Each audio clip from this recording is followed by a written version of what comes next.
We are on a recon mission traveling through Mexico in search of the steps of the ghost dance from the place it all began, Oaxaca in southern Mexico. And I will admit, when we first crossed the border and went to a place I'll call Puerto Asco, which means Puerto Throw Up, is my name for it, we were devastated because it was so obvious the entitlement and the hotels that just destroyed a place and community for greed and have left the nature and the animals in rubble.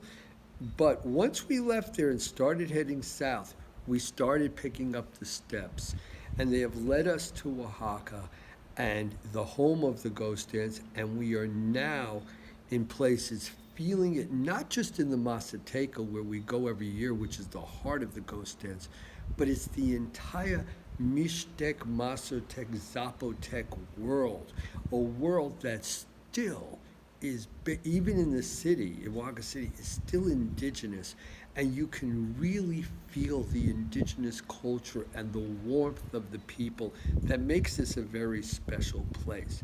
Yet beyond that, we are seeing coming up through the earth, even at night when I fall asleep, I see the sacred patterns still alive in places, and that just thrills me that no, this force of healing, this ability to save the human niche in nature is still very much alive. And I'm going to give you a little bit of an insight into the magical tricks that create the illusion that we can't see this anymore. And the first one of them is the invention of the clock and time. Because before that, people followed time in nature. And I've given watches at times to indigenous friends who could not tell time or read numbers. But it was amazing to me how very quickly, watching the sky and watching the dial on the watch, they didn't know the numbers or that it was 3 o'clock, but they had an exact view of the changing hours of the day through it. But what happened when you're on natural time, you're part of nature. And the minute we got removed from that and got put on industrial work time, time where you can accomplish more, time where if you make people and you force them into that time structure, can produce more for those who are in control, that we've gained a lot by that. There are things we've absolutely gained. But what is the price to the destruction of nature we're now realizing that's being paid for that? And so here we are, step by step, following those steps that are going to lead us right back to the rituals and the ghost dance that we do every year in the Sierra Mazateca. And it's just been such a joy for me to see that the culture, the people, and though it's become modern and it's changed greatly over the last 50 years from the true love of my memories, it's so great to see that if you just go further and you talk to the people, that this ability, this thoughtless bond to the earth and understanding it is alive. And someone joked with me the other day that give it a few years and plumbers and electricians and contractors will be the most important jobs because young people haven't learned how to do these basic skills for living. I say too, the awareness of going back to family farming all through the world. And it can be done, and it can produce just as much food as we all need. Commercial industrial farming only makes a few people rich and destroys nature while it does it. It does not serve its purpose. And Oaxaca is a perfect example of people really trying to do that.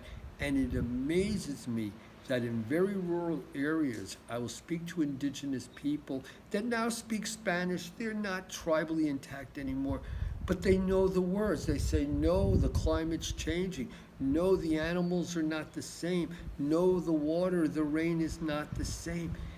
The world is becoming aware, and I once again say a great hope for all of us is to let go and drop our guard a bit and really take part. with supporting and working with indigenous people to bring back the family farm, bring back taking care of the earth, the things that we are going to need to survive, not in 50 years from now. Everybody see the trick is in time. We've been tricked by time. This stuff is coming very fast. It could happen in the next 5 years. It's right around the corner. Every time the scientists tell us, they shorten, oh, it was 100 years ago, then it was 50, then it was 20. Now scientists are saying 5. Next year they're going to say 2 years. It's time to move right now. So for all of us who say, what can we do?